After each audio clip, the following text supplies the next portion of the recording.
Hello, my name is Adam Witt, and today we are going to be covering part 8 on the Mario series, and we are on the countdown where we're at number 11.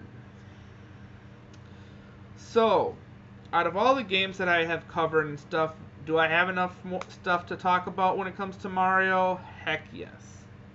I have still got a lot of games we can really dive into and really get into as far as discussion is concerned. So, the next game I'm going to cover is Mario Sunshine.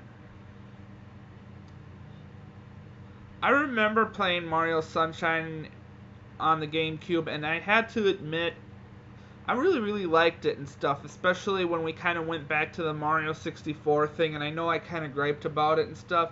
Yeah, we were kind of stripped from our power of the of a few things here and there and stuff like that, but at least this time we got introduced to a new type of technique and stuff as far as transportation was concerned. It was kind of like, hey, let's use water, and use that as a theme and stuff, and it worked, having a jetpack, that made things a lot more fun and stuff like that, and it made a good game and whatnot. I just kind of thought it was a little bit more challenging because it kind of always felt like if you were going to use it and stuff that you kind of always had to rely on looking at your screen and being like, oh, am I going to make it to get to this area or whatever, or if you're trying to use the thing as a jetpack to kind of go like as a rocket or whatever, kind of moving forward, it was just like, oh shoot, it went too fast, or I shouldn't have done this. There was just and there was times when I felt like I was a little bit lost, but I found myself about like 10-15 minutes later and stuff finding where I needed to go and stuff. But I will admit it did have its getting lost moments and stuff, and I felt like I always was getting lost once I got done with a level, when I got done with, a section here or there, then it was like, well, now where do you kind of go and stuff. And I was on YouTube a lot trying to figure out, where was the next section, where was I messing up a little bit and stuff.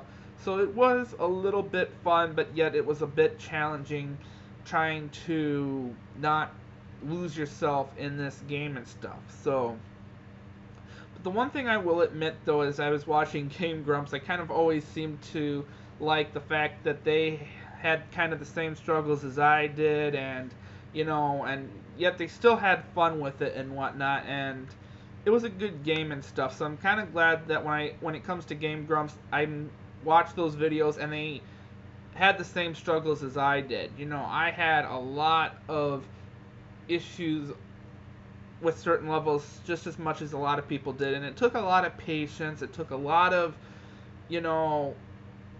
discipline to play that game and stuff. And if I learned anything out of that video game, it was discipline and knowing how to really channel your frustrations and channel your anger and stuff and use it to focus on the game and stuff and not kind of spaz out all the time and stuff. So it was a good game and stuff like that, but again, a few things to complain about, but not as much as the Mario 64 as much. So that was my theory on that game. So again, that's basically all I have to say on that.